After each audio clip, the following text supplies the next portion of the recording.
अगर आप भी एक 10th स्टैंडर्ड या फिर 12th स्टैंडर्ड के बोर्ड के स्टूडेंट्स हैं तो आज के इस वीडियो में मैं आपको बताने वाला हूं कि आपके बोर्ड एग्जाम में जो क्वेश्चंस बनते हैं वो आते कहां से। जी हाँ दोस्तों, आप सही सुन रहे हो। बहुत सारे ऐसे बच्चे होते हैं जिनका ये सोचना होता है कि सर ये एग्जैक्टली जो क्वेश्चंस प्रिंट होते हैं क्वेश्चन पेपर पे ये आते कहां से, कि ये टेक्स्ट बुक से दी जाती है या फिर आउट ऑफ द सिलेबस कभी कभार आ सकता है क्या, किसी और रेफरेंस बुक से आ सकता है क्या, या फिर कोई और पब्लिकेशंस होते हैं जैसे टारगेट होता है, डाइजेस्ट होता है, ठीक है ना, ऐसे बहुत सारे बुक्स होते हैं, क्या उसमें से चीजें आ जाती है क्या, क्या कोई सीक्रेट बुक है उसमें से कुछ क्वेश्चंस आ जाते हैं क्या। ये सारे सवालों के जवाब इस वीडियो के अंदर मैं देने वाला हूं। तो अगर आप एक 10वीं या फिर 12वीं बोर्ड के स्टूडेंट है तो इस वीडियो को ना एंड तक देखना। भले ही वीडियो को 1.5 की स्पीड पे लगा लो, फास्ट देख पाओगे, लेकिन इस वीडियो को पूरा पूरा एंड तक देखना, ठीक है दोस्तों। तो वीडियो की शुरुआत करते हैं। और जैसा कि आप जानते हैं कि इस बार बहुत ज्यादा हार्डवर्क करना है हमें और 90% का टारगेट लेना है, और इसीलिए हमने इस बार स्लोगन निकाला हुआ है जो कि है अब की बार 90 पार विथ JR tutorials and JR college. जी हां दोस्तों,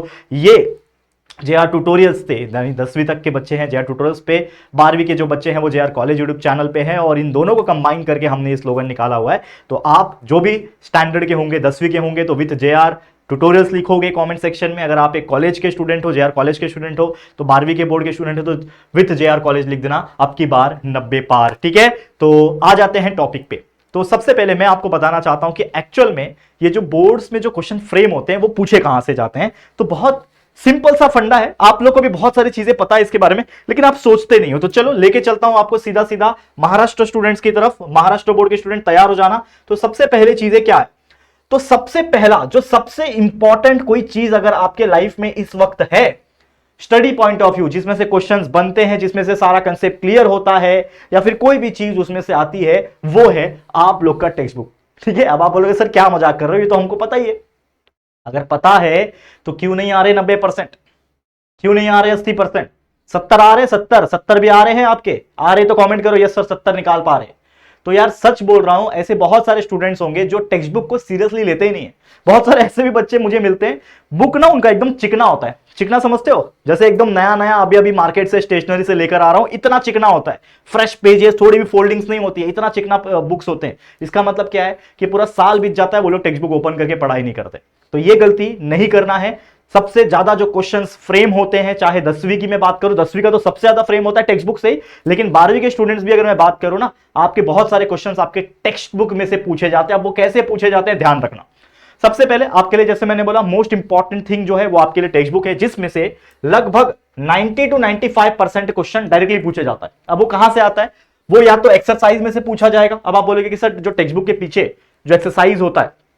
जो प्रैक्टिस सेट होता है, प्रॉब्लम सेट होता है, क्या उसको कर लिया तो 90% आ जाएगा? तो यस, अगर आप एक 10वीं के बच्चे हो, सिर्फ exercise, practice set, problem set कर लिए हुए, आराम से 90% निकालोगे, ये मेरी गारंटी है, लेकिन पूरा पूरा करना पड़ेगा। और अगर आप एक 12वीं के बच्चे हो तो एक्सरसाइज के क्वेश्चन एज इट इज नहीं पूछते, लेकिन थोड़ा ट्विस्ट करके पूछते हैं। ये मैं आपको बोल सकता हूं कि 12वीं बोर्ड के स्टूडेंट्स, आपके जो क्वेश्चन फ्रेम होते हैं वो कंसेप्ट पे ज्यादा फोकस होता है। 10वीं का जो होता है रिपीटेड भी ज्यादा होता है, टेक्स्ट बुक के पीछे की चीजें डायरेक्टली भी उठा के दे दी जाती है, लेकिन 12वीं का ऐसा नहीं होता है। 12वीं का टेक्स्ट बुक में से आता तो है, लेकिन थोड़ा ट्विस्ट एंड टर्न के साथ, थोड़ा वो लोग खेलते हैं आपके साथ कि यार इस बच्चे को ना कंसेप्ट पता है कि नहीं, क्या इस बच्चे ने पूरे 12वीं में ना टाइम पास तो नहीं किया, पढ़ाई किया है कि नहीं किया है, कंसेप्ट क्लियर किया है कि नहीं, क्या अगर इस क्वेश्चन को ना जो एग्जैक्टली टेक्स्ट बुक में पीछे लिखा होता, इस क्वेश्चन को अगर मैं थोड़ा घुमा के पूछ लूं, कुछ और मीनिंग के साथ पूछ लूं, क्या ये बच्चा आंसर कर पाएगा कि नहीं। तो ऐसे क्वेश्चन फ्रेम होते। तो इससे क्या पता चला कि अगर आप टेक्स्ट बुक को पूरा पूरा अच्छे से समझते हो, पढ़ते हो, मीनिंग समझते हो हर एक चैप्टर्स के टॉपिक्स का, और एक्सरसाइज के जितने क्वेश्चन है उसको सॉल्व करते हो, तो ट्रस्ट मी बहुत अच्छे परसेंटेज बन जाएंगे। तो 10th standard student, exercise question, practice set जो मैथ्स के होते हैं, इनके जितने भी टाइप्स ऑफ एग्जांपल होते हैं, मैं ये नहीं बोल रहा हूं कि हर प्रैक्टिस सेट में अगर 20-20 एग्जांपल है तो भाई प्रैक्टिस सेट तो हर चैप्टर में 4-4 होंगे, कुल मिला के अगर 13 चैप्टर 13 4 भाई 52 हो जाएगा आपका। तो 52 में अगर 10 मल्टीप्लाई करो, 520 एग्जांपल करने जाओगे क्या? नहीं, पॉसिबल नहीं है 520 एग्जांपल, लेकिन एटलीस्ट हर एक टाइप का एग्जांपल करोगे। कि प्रैक्टिस सेट में मान लो 4 टाइप के ही क्वेश्चन है, भले 40 होंगे लेकिन 4 टाइप के, ये तो हर टाइप के 2-2 एग्जांपल प्रैक्टिस कर लिया कि माइंड में क्लियर हो गया कि अच्छा ये वाला टाइप का एग्जांपल आता है तो इसको इस तरीके के स्टेप से सॉल्व किया जाता है, तो वो उतना कर लो, ठीक है। इसके अलावा प्रॉब्लम सेट, 10th की अगर मैं बात करूं, प्रॉब्लम सेट बहुत जरूरी है। और वही अगर मैं बात करूं 12th की, तो 12th में होता है मिसलेनियस, ठीक है ना, मिसलेनियस होता है, तो मिसलेनियस आप कर सकते हो, लेकिन 10th के बच्चे प्रॉब्लम सेट जरूर करना, क्योंकि इनमें से डायरेक्टली भी कभी कभार हॉट्स क्वेश्चन बन जाते हैं या फिर उसके जैसे क्वेश्चन बन जाते हैं, और बाकी जो है वो तो इंपॉर्टेंट होता ही आपके कंसेप्ट पॉइंट ऑफ व्यू, तो ये करना है। इसके अलावा एक्टिविटीज जो आपके टेक्स्ट बुक में दी होती है, 10th स्टैंडर्ड स्टूडेंट आपने देखा है साइंस में एक्टिविटीज दी होती है, मैथ्स में सॉल्व एग्जांपल्स होते हैं, एक्टिविटीज होते हैं, चार्ट्स दिए होते हैं, इसके अलावा डू यू नो के फैक्ट होते हैं, देखा है कि नहीं? ये सारा चीज आपको कर लेना है, बिल्कुल स्किप नहीं करना है, क्योंकि उन्हीं के ऊपर एमसीक्यूज पूछ दिया, उन्हीं के ऊपर कुछ डायग्राम दे दिया, एक्टिविटी बेस्ड क्वेश्चन पूछ लिया, तो ये सारी चीजें आपको देखने मिल सकती है। न्यूमेरिकल्स कुछ कुछ सॉल्व एग्जांपल में से आ जाते हैं 10वीं के स्टूडेंट, तो जाके चेकआउट कर लेना जो भी न्यूमेरिकल वाला चैप्टर है। तो ये इतना चीज कर लेना है कि क्वेश्चंस यहीं से फ्रेम होगा, इसके बाहर से फ्रेम नहीं होता।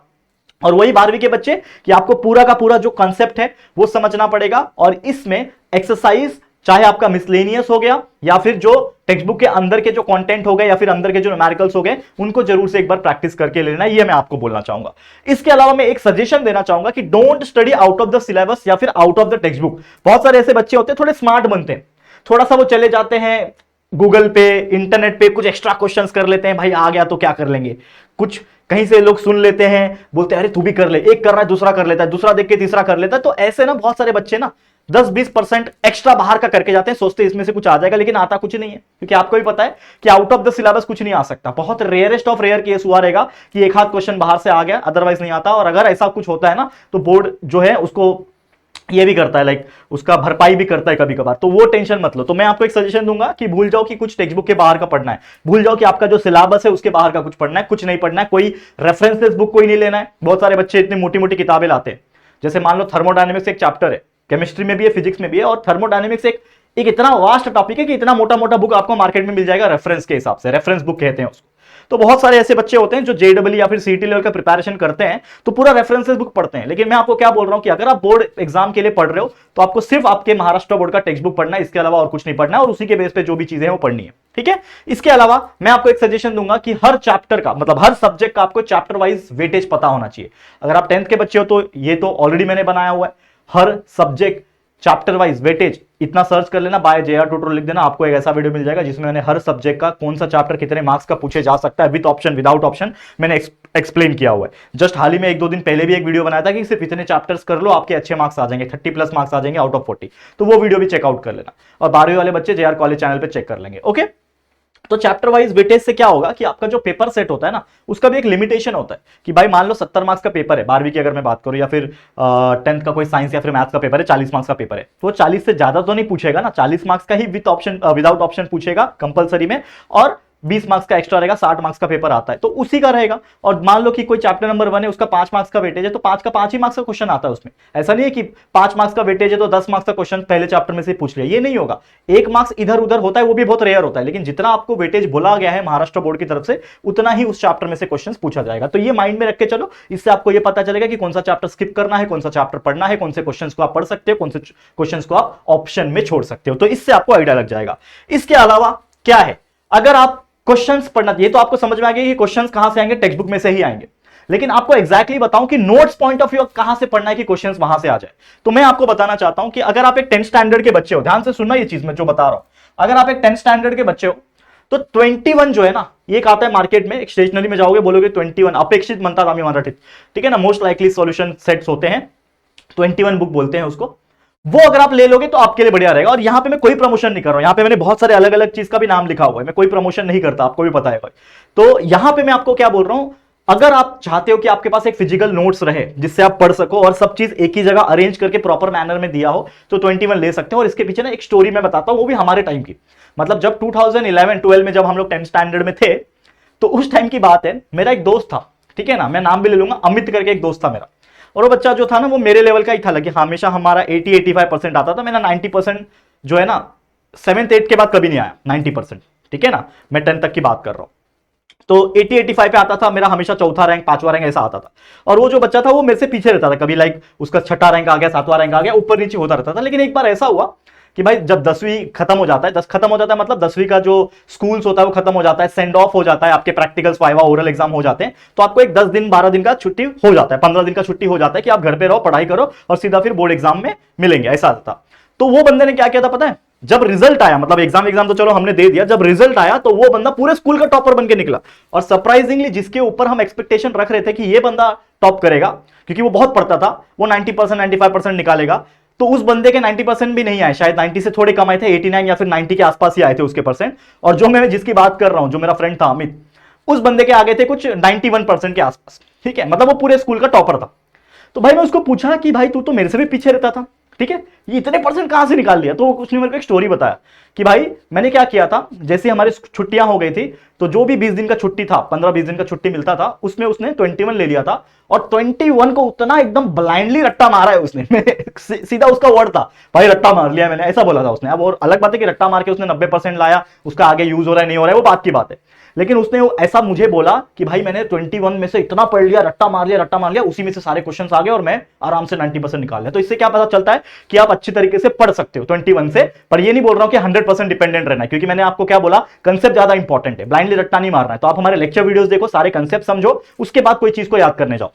तो ये चीज कर सकते हो। इसके अलावा डाइजेस्ट भी आते हैं, अलग अलग पब्लिकेशन हाउस के डाइजेस्ट आते हैं, मटेरियलिस्टिक चीजें आती है, मास्टर की आता है, क्या क्या आता है मुझे आइडिया नहीं है, लेकिन वो आप देख सकते हो। ये बात कर रहा हूं फिजिकल नोट्स के लिए। और अगर आप एक 12वीं स्टूडेंट्स हो, ठीक है, तो आपके लिए बताइए 2-3 बहुत ज्यादा फेमस है, टारगेट पब्लिकेशन का आता है, उत्तम का आता है, बहुत ही बढ़िया बुक है, ये सारी चीज को आप रेफर कर सकते हो और अपने नोट्स से पढ़ाई कर सकते हो। बाकी अगर आपको प्रॉपर कंसेप्ट गेन करना है, जैसे मैंने बोला कि भाई ये तो समझ में आ गया क्वेश्चंस कहां से आ रहे हैं, टेक्स्ट बुक से ज्यादा पढ़ना है, लेकिन भाई इसको पढ़ेंगे कैसे और समझेंगे कैसे, तो उसके लिए हमारा यूट्यूब चैनल है। अगर आप एक 10th स्टैंडर्ड के बच्चे हो तो जेआर ट्यूटोरियल्स पे आराम से पढ़ सकते हो, सारा इंफॉर्मेशन सारा कुछ पढ़ा के अच्छे से अपलोड करके रखा है हर सब्जेक्ट का, जेआर ट्यूटोरियल्स यूट्यूब चैनल से। अगर आप एक 12th स्टैंडर्ड के बच्चे हो तो जेआर कॉलेज चैनल को अंडर एस्टिमेट मत करना, बहुत ज्यादा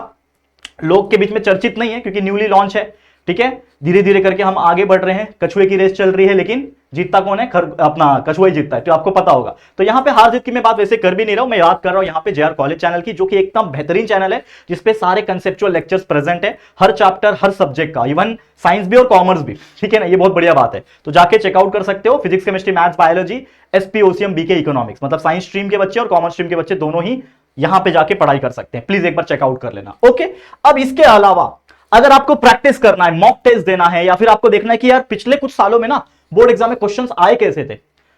10वीं के बोर्ड एग्जाम में या फिर 12वीं के बोर्ड एग्जाम में आए कैसे थे, तो आप रेफर कर सकते हो पीवाईक्यू। आपको कुछ नहीं करना है, महाराष्ट्र स्टेट बोर्ड की वेबसाइट पे जाना है, वहां पे एक सेक्शन होगा क्वेश्चन पेपर का, वो क्वेश्चन पेपर पे क्लिक करना है, आपको पिछले 2-3 साल के क्वेश्चन पेपर वहां पे इजीली मिल जाएंगे, और जो नहीं मिलेंगे वो आप रैंडमली गूगल पे सर्च करोगे तो भी कहीं ना कहीं से मिल जाता है, आज के डेट में ऑनलाइन में कहीं भी से मिल जाता है। तो आपको प्रीवियस ईयर क्वेश्चंस यानी पीवाईक्यू जिसको बोलते हैं, पिछले 4-5 साल का उठाना है, उनमें क्वेश्चंस जो है वो देखने हैं और उन्हीं को ज्यादा प्रेफरेंस देना है और याद करना है और प्रैक्टिस करना है, दैट्स इट। इतना कर लोगे आराम से 80-90% आ जाएगा, और 10वीं का तो बिल्कुल आएगा,